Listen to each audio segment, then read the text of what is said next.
तर आपण आपल्या संस्कृतच्या वर्कशीटचा पार्ट 3 बघणार आहोत, जिथे आपल्याला सीन पॅसेज फ्रॉम बुक आहेत. तर आता हा आहे स्तुती सबक उद्यमनी सिद्धांती पासून ते उद्यमनी सिद्धांती पासून वचने का दरिद्रता म्हणजे इथपर्यंत पहिले 3 हे आहे त्याच्यात. आता ह्याच्यात विचारलंय कस्य मुखे मृगः न प्रविशति.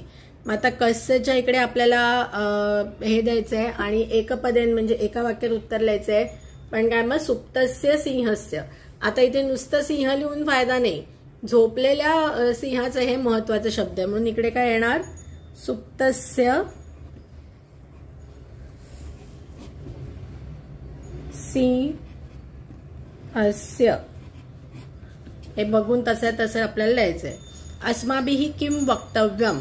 मग आता इथे काय आहे अस्माभिः किम वक्तव्यम. मग इथे काय आहे प्रिय तस्मात प्रिय ही वक्तव्यम. वक्तव्यम शब्द कुठे आलाय इथे आलाय. जिथे अस्माभिः डायरेक्ट शब्द दिसत नाहीये तरी वक्तव्यम कुठे आलाय आणि किम विचारलंय. प्रियला पण यम आहे किम सारखंच. मग किमच्या ऐवजी काय लिहायचं प्रियम. अस्माभिः प्रियम एका शब्दात उत्तर लिहायचंय म्हणून आहे प्रियम. आता इथे कस्य जीवने सार्थका नास्ति. कस्य जीवने सार्थका नसते. आता सार्थक शब्द कुठे आलाय शोधायचं. इकडे कुठे आलाय सार्थक. पुस्तके पठिता पाठः जीवने नैव साधिता किम भवेत तेन पाठेन जीवने योन सार्थकः. मग आता हे ह्याच्यामध्ये थोडासा विचार करायला लागेल. कस्य विचारले. कस्य म्हणजे कोणाच्या. तर कोणाच्या मध्ये पुस्तके पठिता पाठः जीवने नैव साधितः किम भवेत तेन पाठन जीवने योन सार्थकः. म्हणजे आता इथे जीवने कस्य जीवने सार्थका नसती. मग कोणाच्या जीवनात सार्थका नाहीये.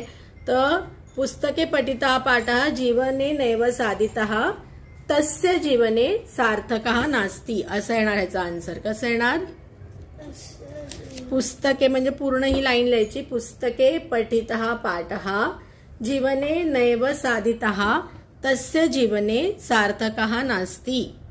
ओके इथे असं येणार ह्या वाक्याचं हे म्हणजे थोडंसं आपल्या अंडरस्टँडिंग प्रमाणे ते व्यवस्थित लिहायचं. ओके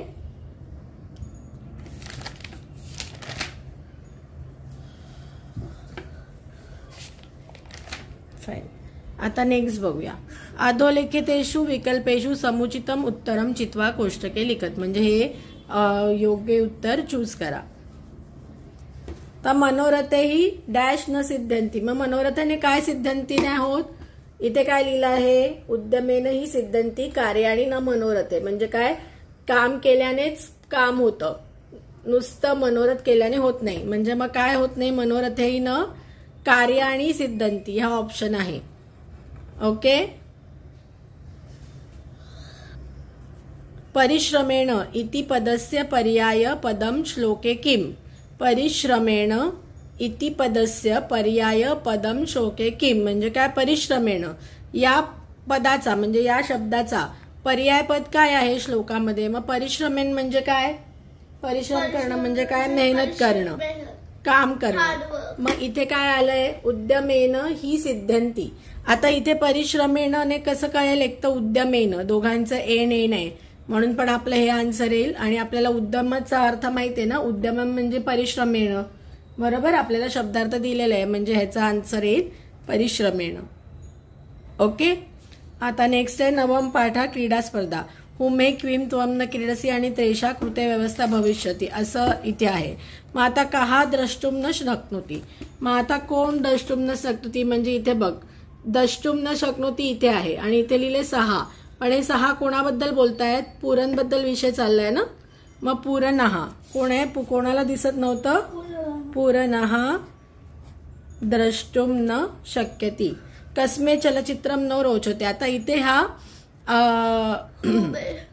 इथे हे चुकीचं झालंय.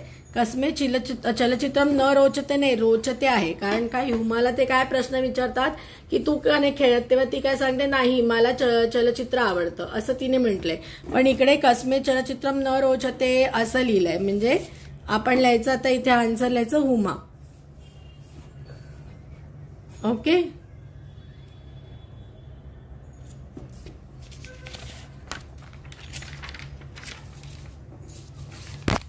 आता पूर्ण वाक्यानं उत्तर येतं सर्वे छात्रा कम मिलितुम गच्छन्ति. आता कम मिलितुम गच्छन्ति, मग आता मिलितुम कुठे आलाय का शब्द ह्याच्यामध्ये? नाही. मग तुम्ही कसं शोधणार? हा मिलितुम नाही आलाय पण मिलामः आलाय, बरोबर, मिलामः आलाय. मग आता वयम सर्वे प्राचार्यम मिलामः म्हणजे कुठे जात आहेत ते? प्राचार्यांना भेटायला जात आहेत, बरोबर, प्राचार्यम. मग आता इथे कम आहे, कमच्या ऐवजी काय टाकायचं आपल्याला? सर्वे छात्रा प्राचार्यम मिलितुम गच्छन्ति. काय लिहायचं? सर्वे. थोडंसं हे वाचावं लागेल, काय जे मोठे आहेत पूर्ण वाक्य नाही ते तुम्हाला थोडंसं विचार करायला लागेल, कळलं? मग हे जर डायरेक्ट आपल्याला नाही आलं तर थोडंसं इकडे तिकडे शोधायचं, ते शब्द कुठे आहे, त्या शब्दाच्या आसपास काय आहे, जरा तो वाक्य वाचायचा. तर हे जे तुमचे पठितवाले आहेत पॅरेग्राफ, तर तुम्हाला आन्सर्स माहिती असणार याचे, म्हणजे ऍटलीस्ट अर्थ माहिती असणार. मग सर्वे छात्रा प्राचार्यम मिलितुम गच्छन्ति असं ह्याचा आन्सर येणार. ओके, सर्वे छात्रा प्राचार्यम मिलितुम गच्छन्ति. तर अधलेखितेषु विकल्पेषु समुचितम उत्तर म्हणजे हे बघून उत्तर लिहायचे. भविष्यति इत्यत्र लकारः कः. मग आपल्याला काय माहितीये? भविष्यति म्हणजे काय आहे? भविष्यकाळ आहे, बरोबर. मग भविष्यकाळाला काय म्हणतात? भविष्यकाळाला काय म्हणतात संस्कृतमध्ये? लूट लकार. लूट लकार बोलायचं थोडंसं कठीण आहे. मग लक्षात ठेवा, वर्तमान काळ लट लकार. वर्तमान काळ म्हणजे लट लकार. भविष्यात काय म्हणजे लूट लकार. अतीत काळ म्हणजे लंक लकार आणि लोट लकार म्हणजे अनुज्ञा. मग भविष्यात कुठले? लूट लकार. मग कुठला पर्याय? हा इथे लूट लकार. हे हातातले मार्क आहेत, सो हे लक्षात ठेवायचं. परत सांगते काय आहे? वर्तमान काळ म्हणजे लट लकार. काय आहे? लट लकार वर्तमान काळ. भविष्य म्हणजे लूट लकार. लूट म्हणजे भविष्य. आणि लंकल अतीतकार. लंकल पण नाही म्हणतात. लंगल लकार. लंगल लकार म्हणजे भूतकाळ. अतीत म्हणजेच भूतकाळ. ओके, हे लक्षात ठेवायला लागणार. विद्यालये डॅश विशेष व्यवस्था नास्ती. मग आता विद्यालय कशाची विशेष व्यवस्था नाही आहे? पठणाची तर आहे, ग्रंथालयाची पण आहे, संगणकाची आहे. कशाची नव्हती? क्रीडाये. मग क्रीडाये विशेष व्यवस्था नास्ती. ओके, अशा प्रकारे इथे आपल्या संस्कृतचं कंप्लीट झालेली आहे वर्कशीट. तुम्हाला आमचे व्हिडिओज हेल्पफुल वाटत असतील, आवडत असतील तर आमच्या व्हिडिओजना लाईक करा, सबस्क्राईब करा आणि ज्यांना हे उपयोगी पडू शकतील त्यांच्याशी शेअर करा. थँक्यू.